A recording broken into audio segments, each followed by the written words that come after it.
Matt Rule has said specifically that he wants to focus in on special teams and gain an edge on the opposition through that unit. How does that manifest itself during practice by focusing to get that focused on special teams? I think just the attention to it, that you get, the time allotment, being able to schedule it in certain areas of practice so the whole team's engaged. Obviously, the meeting wise and showing it in meetings in his team meetings and those type of things, bring it to the forefront and understanding of what it's going to look like and how we can make an impact. And I think that's been the biggest thing for us and what Coach Rule's done is just making it a forefront, making it a point of emphasis and slowing things down to make sure we're at max capacity, ready to go and ready to roll whatever we need. Hey Chase, this is Elena Getzenberg from the Charlotte Observer. Good to see you. Good to see you. I was curious for, when we last talked to you, there hadn't been a final punter decision, all that. What gave you guys the confidence in Joe just to know that, you could trust him as your starter? The development, week in, week out, day in, day out. Honestly, every day he comes a good Pete's. He's got a great mentality, just a very good competition within himself, and he's able to push himself and find ways he can improve. And that stood out to me and the coaching staff and obviously Marty and everybody. So, we're really excited to see what he can do.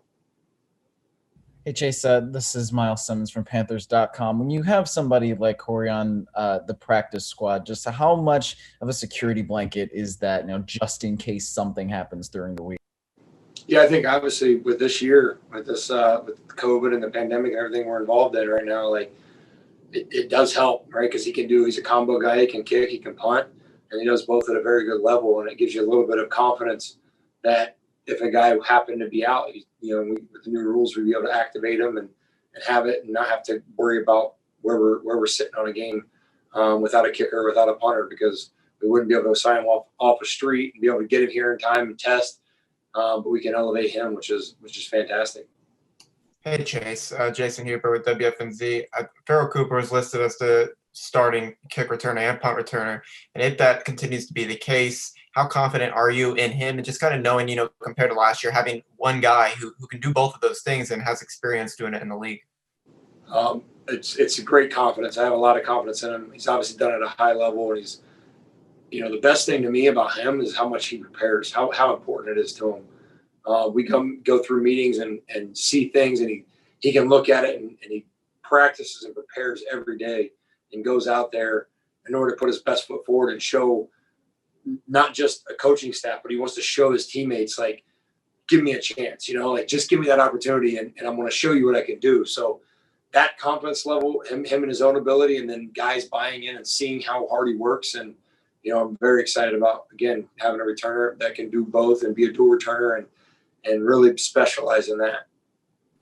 Hey, Chase, this is Stephen Toronto from the Ride Report. The past couple of years, your special teams unit has had a team captain, that being Colin Jones. This year, it doesn't seem like there is a team captain representing special teams. Did the coaching staff discuss that? And ultimately, why wasn't there a representative from special teams in terms of team captains? It was the players voted. Players voted on the guys that they believed to lead the team. Within our group, we still have leaders, right? So there's guys on our leadership council that are on special teams and those type of things. So it's not about the C on the chest. It's not about that patch. It's about what the belief is in each other. So guys like JJ Jansen, Darius Taylor, Jermaine Carter, like Trenton Cannon, they all prepare for their roles and they all trust in what they're about and they all lead in their own ways. So I think the biggest thing for us is the stress is not about the patch. It's about what roles we play and the importance of how we buy in and what we show and how we lead. So you can lead without a C on your chest at any time. Hey, Chase, what did a guy, an undrafted free agent like Sam Franklin, show you on special teams that made him valuable enough to keep him on the 53-man roster? And just your thoughts on him. Yeah, I think it's a combination. It's not just special teams. I mean, he's playing great defense. He's position flex. Same thing on special teams. He's fast. He's physical, and he's ready to go. He's eager. Again, our young guys has brought up our elevation, has elevated our level of competition. And that goes for practice, that goes for the scrimmage, and it's going to elevate to the games. And we have guys that are hungry and want to get to the ball and compete. And so when you have that, like a guy like Sam that just is all out every play, never seems to get tired, I mean, it stands out to you.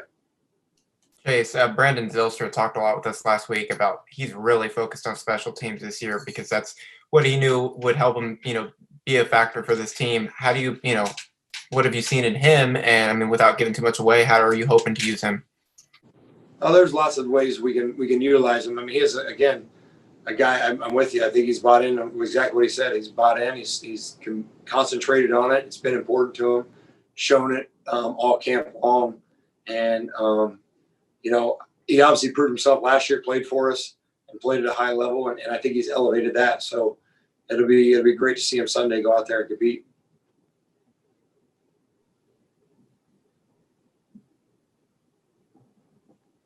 Does have any more questions for Chase?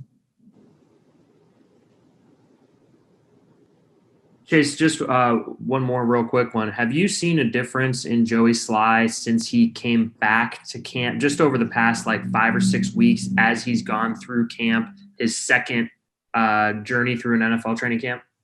I think he's had a more detailed process, understanding what every day, how he's charting his kicks and what he's looking for and all the stuff. He's very fine-tuned in what he's getting and what, even if he misses or makes it, he has something in his mind that he can put in his journal and write down, and he has a great process, and that's gonna carry him. When you have a process, the results will come if you continue to focus on that process.